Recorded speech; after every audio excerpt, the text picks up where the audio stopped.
911 Roundtable. And oh my gosh, we've got lots of stuff to talk about. So we're going to go ahead and dive in. Who wants to go first? Christin has a good story to start us off with. I'm going to have her do it. Okay. Well, I mean, there's several things that I think we could talk about this week. But why don't we start with, there was a student at the Leander ISD school board meeting last week who testified about boys masturbating in the classroom and in the hallways, and the school administrators and teachers doing nothing to stop it. It was actually really it's interesting testimony.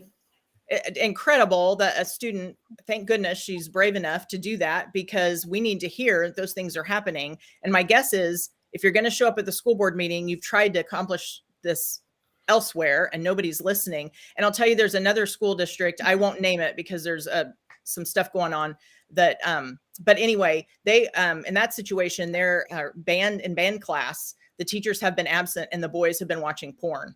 And wow, like almost sexually assaulting each other, basically. And so, I mean, what should we expect when we are sexualizing our children? We are sexualizing teachers. We are telling them they should be talking to kids about sex and how to do things as early as possible. We have, organizations across the state who think that this kind of stuff is not only appropriate in middle school and 4th and 5th grade, but as young as kindergarten. They need to understand that they're sexual beings or whatever. And so, I mean, this is just an absolute consequence of what we have turned our schools into. And it's heartbreaking. And honestly, it's hard to believe. I mean, if I was listening to us for the first time, I would probably shut this off, because I'm like, are you kidding me? That's what you think is going on in schools? But the reality is that kind of stuff is happening. And these are not isolated incidences. And oh, we are so messed up. How do we fix it? Well, it is amazing to me as a guy, because, for an early age in my generation, we knew that if you got out of line like that, you were going to jail. Yeah. And if you are getting out of line like that, you need to go to jail. Right. Or that you would be suspended from that school. I mean, that's just extreme behavior. And what the left is going to do with this information, and you guys probably know this already, they're going to say, see, this is why we need sex education in the schools. See, this is why we need to teach about boundaries. And this is why we need to teach about consent. And this is why we need to teach about all these things. And it's just, that kind of like, to be spiritually, the enemy's tactic of creating a problem and then saying, see, children are sexual from, just like we said, see, they need this kind of education and to end sexual violence. But what they're really doing is they're creating the problem. Our children have become so highly sexualized by this culture, which is now these ideologies have been permeating into the school and really just boiling up for years now, that this is what's going on with our kids. And it absolutely, it needs to stop. And our children need to be protected so that they can maintain that latency period of childhood where they're not exposed to this, where they're, where sexual arousal is not being triggered in children. So children are not, the whole talking point that children are sexual from birth was created by a worldview that wants to sexualize children. They're using our own children's bodies against them to then sexualize them. And this is what we're seeing. Now, Christin, is this the same story where a superintendent also responded to this incident and said that this was perfectly normal for boys to masturbate in class? I don't believe so. I believe that was actually a separate incident that also was revealed last week. That would, yeah. And I think that, this is not something that is normal or typical, but it's occurring quite often in our schools. And I totally agree with what you're saying, Monica. I think, to me, when we cross boundaries in children, then they then demonstrate that, in their own. And I think too, we have to realize that children use behavior oftentimes to communicate things to us. But when we don't have boundaries, because that's what we're doing, is we're crossing boundaries with these books. When we're sexualizing kids, we're crossing their innate boundary of protecting themselves from, that boundary that they create through, well, you're really good at explaining this, Micah, but how they have that natural inhibition that protects them from actually partaking in sexual behavior, because it's not healthy for them to be doing that at their age. So it's just Go ahead. No, I was just going to say that I think about Judith Riesman and an article that she wrote about involuntary sexual arousal. And that happens a lot with both children who are being sexually abused or anyone who has been sexually violated, even as an adult, that the body, works contrary to what is happening in reality. So you're being violated sexually, but your body responds in a sexual way. And that is part of the trauma that children or adults who've been raped experience, because they're thinking, this was wrong. Why did my body react? And it's considered an involuntary reaction. And so what's happening with these with people and this worldview, this whole culture that is sexualizing our children, they know it's going to bring up feelings in them. Even if what they're watching is traumatic, even if what they're hearing is traumatic, even if this happening, like the masturbate, all these different things, they're going to react negatively to them, but their body responds. And it's as if it's contrary to their morality, contrary to what they was right or wrong. And it can be very confusing for both children and adults, more so for children. And this is why we need laws, and we need adults, and we need parents who can protect children from this kind of behavior, these kinds of teachings, and these sexual violations. Lee, you're perfectly right that if someone is masturbating in public, that is a criminal offense. And it is traumatizing the people around them.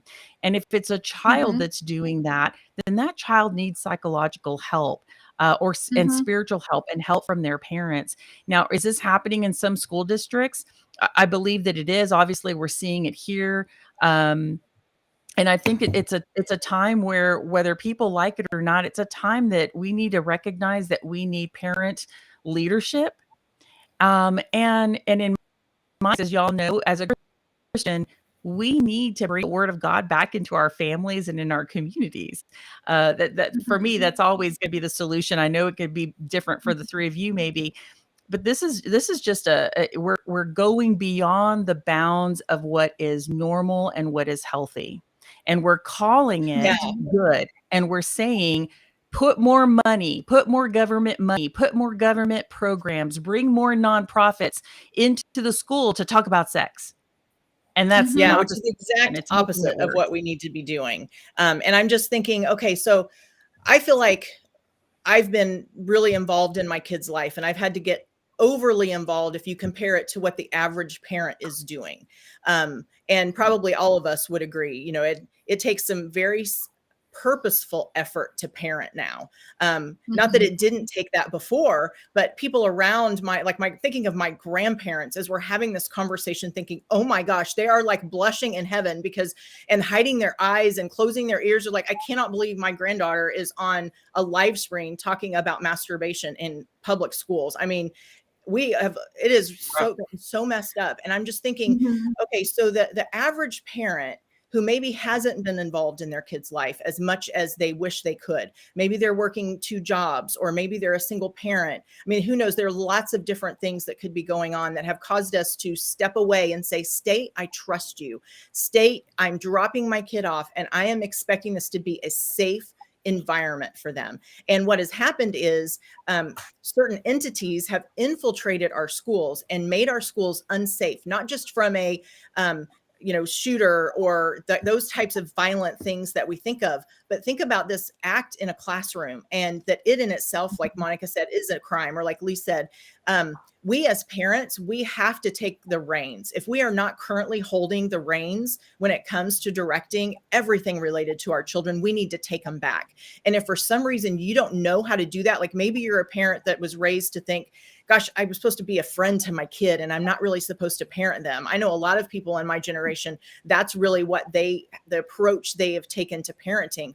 And we need to take back the parent reins. We need to put down the friend reins, because our children are being absolutely decimated. And I 100% agree with Monica. I think it is a lack of God. But for those people that maybe that's a struggle or not where they want to focus, this is just scientific, period. It is scientific. Let's face it, children. Yeah, go ahead. Let's face it, children need morals, manners, etiquette, discipline. And that's what traditionally that comes from the family, and then the schools reflected that. Now, who knows how it's happening in families, and the schools have gone to feelings and me, not doing things for your fellows, but how do you feel? Mm-hmm. And I think that is a lot of it, is that, we don't have that base of morals, manners, etiquette, and discipline. And, while we may not want schools becoming the arbiter of morals, especially after that story, I would think that the schools should reflect the morals of the community. Yeah, I think this is a good segue into one of the other, I think, big things, at least legislatively right now in this past week, is we saw the Speaker of the House announce 4 of his priorities or priority legislation, which included social media protections for children. And we've seen a lot of other bills filed, but his bill that he has prioritized is HB 18 by Shelby Slauson. And but I think what's been interesting about our generation of parents is that we have probably one of the first generation of kids, maybe you're, and Lee, you too, your kids are how old? All of my kids are in their 30s. Okay. So I think it started with your generation and your kids, is that instead of playing outside in the neighborhood by themselves without parents hovering, now they play inside on the internet without parents hovering. And we switched what we thought, I think that there was a lot of fear sold to us about our kids playing outside. And we replaced it with indoor play and a lot of internet play. And the technology is absolutely destroying our children. Mm-hmm. It is. And we didn't, and I know Melissa and I have something in common with we have an age span between our kids. Your kids, you have older kids who are in high school, one in high school. I have an older son who's about to graduate from high school, and then I have a young son who's 7. And I can tell you that my oldest son was part of that first generation of where technology really became a part of their lives, a part of the classroom, and social media became a big part of their lives.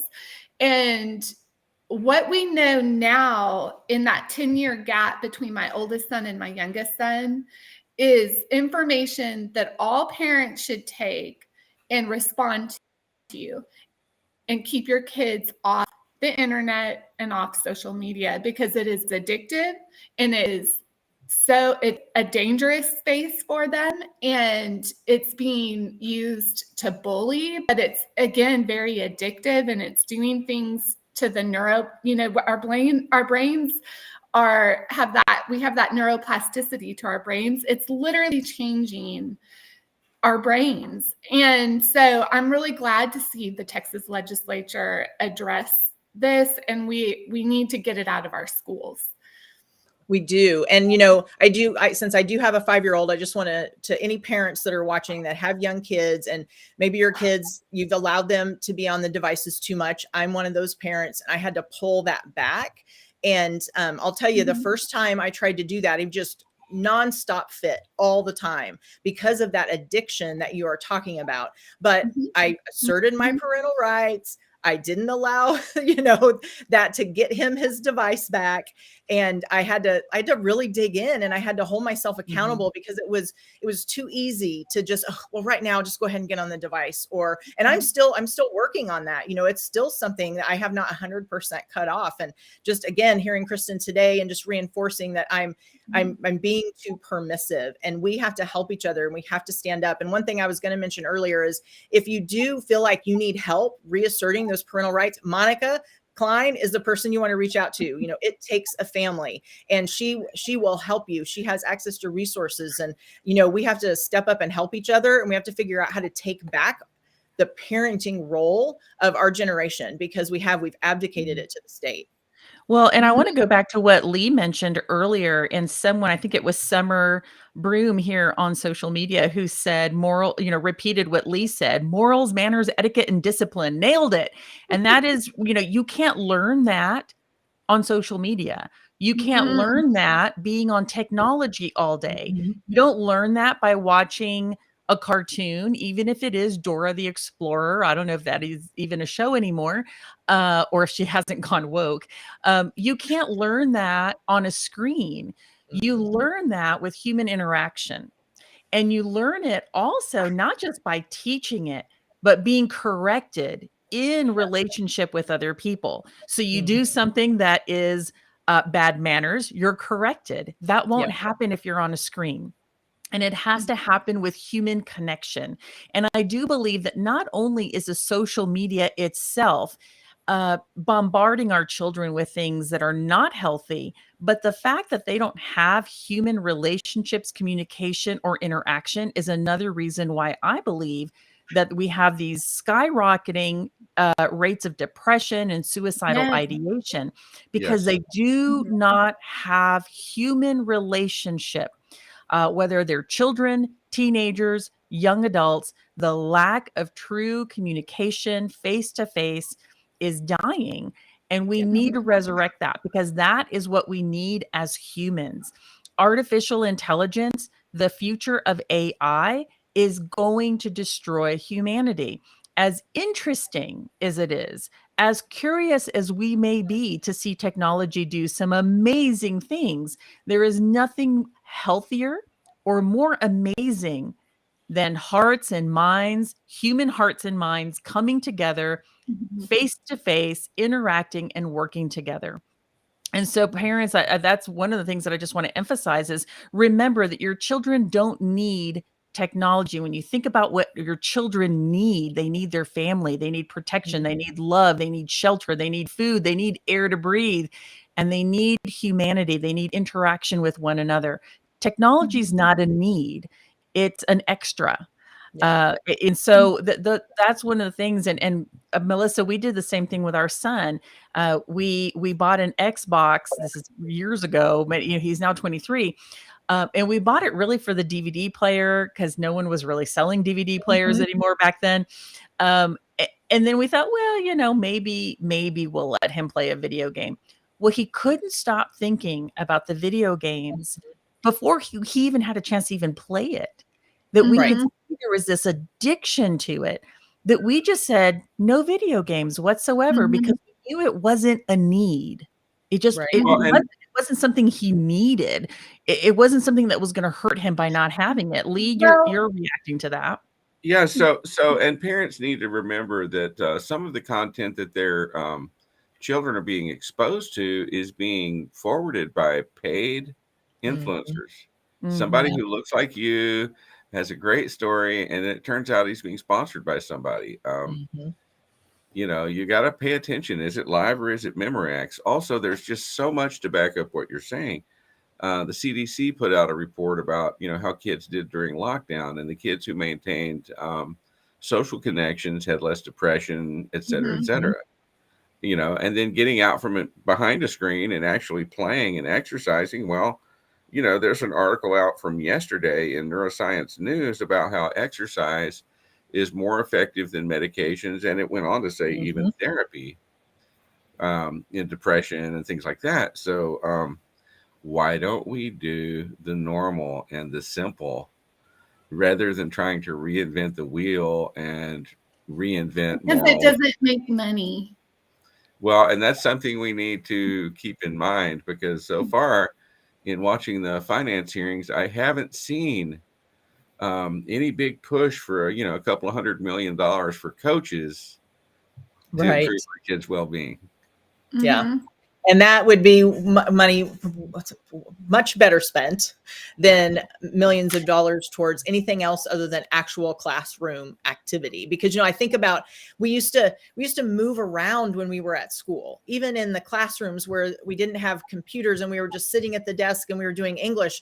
We might get up and read rather than just sit in our desk. There were different things we were allowed to do. And I was thinking back to, I don't know, I was in grade school and I lived in a small Kansas town, but because we didn't have technology, and Mom, I'm bored. Mom, I'm bored. Well, guess what I ended up doing? I ended up developing a relationship with an elderly woman down the block.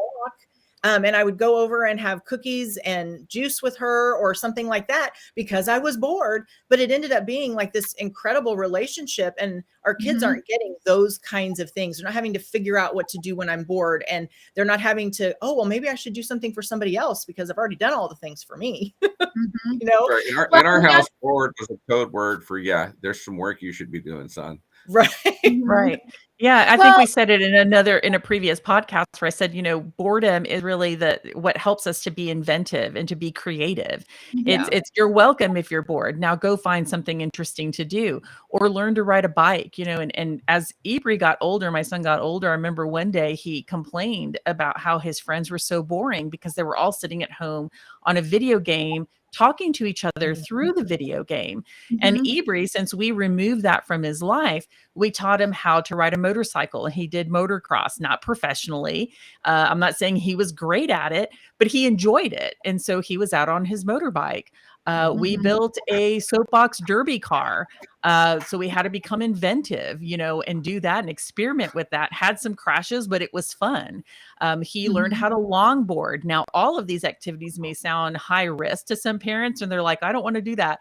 But you can do other things. But Ibri was like, I can longboard, I can ride a motorcycle, I can do all these things, and my friends are really boring. But he needed friends who were also just as active, and it's healthier for them to be that active. And Christin, It is, and it's actually.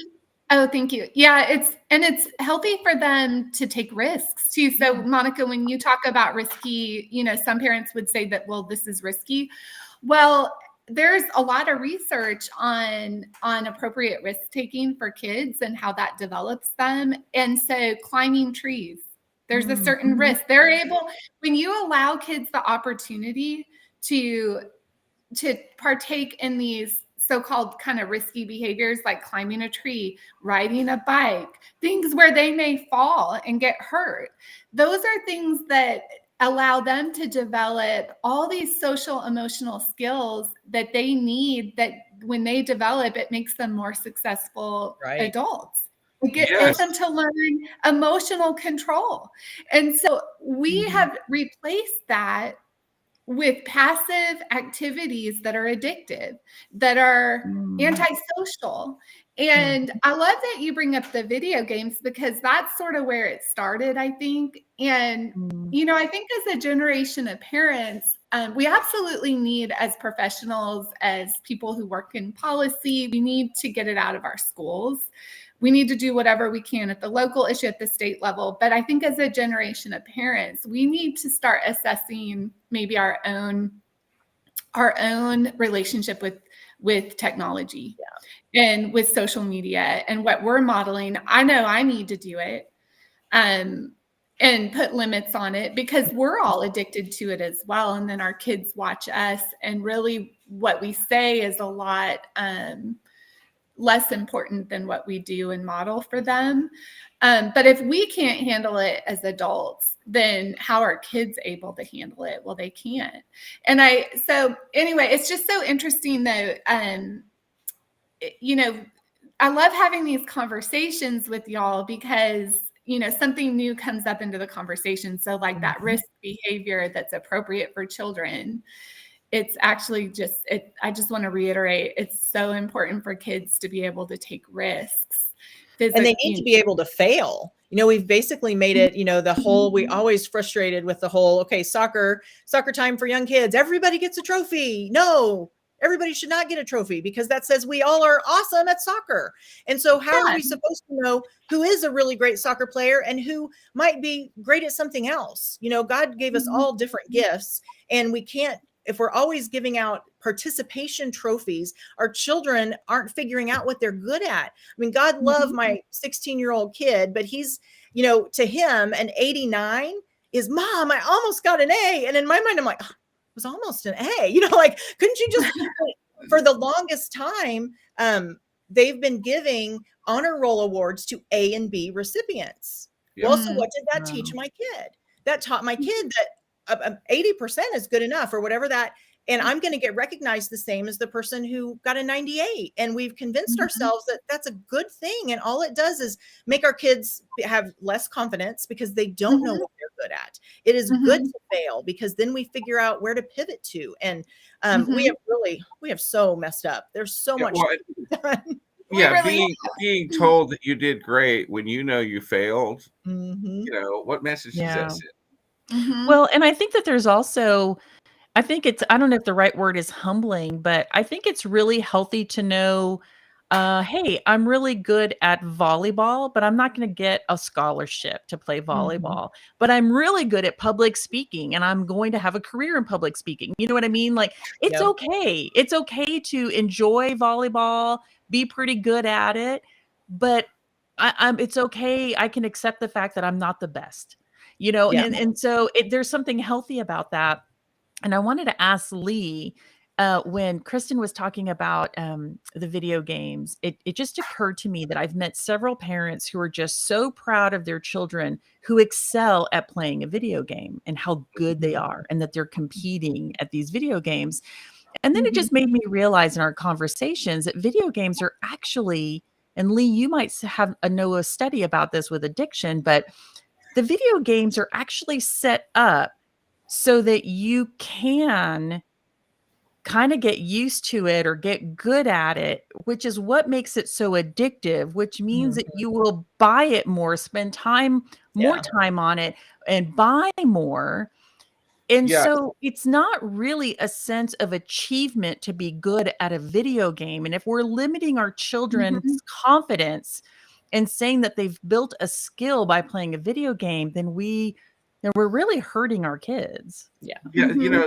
Since we deal with rights in mental health, I haven't dealt so much with studies on video games, but a session or two ago, probably 2, maybe 3, there was there was a lot of debate over this and how video games were being designed to addict kids. So there may be some truth to that.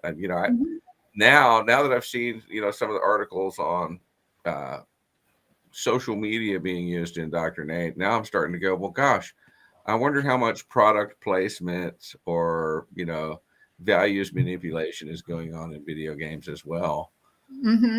Well, absolutely. I mean, if I created a video game, I would want to set it up in such a way that it would make you feel good, that you would feel some sense of achievement because that'll ensure that you're going to keep playing my video game and I'll keep making money. Yes. So they're not set up for you to fail. They're set up for you to quote unquote achieve, but that's not really an achievement that our children need in order to be successful in this society. Yeah. And that's right. And as far as product placement goes, there was when my youngest son was in his teens, there was a first-person shooter game that he played. And one of the things you could get to help you shoot was diazepam, which I believe is Valium. Oh my goodness.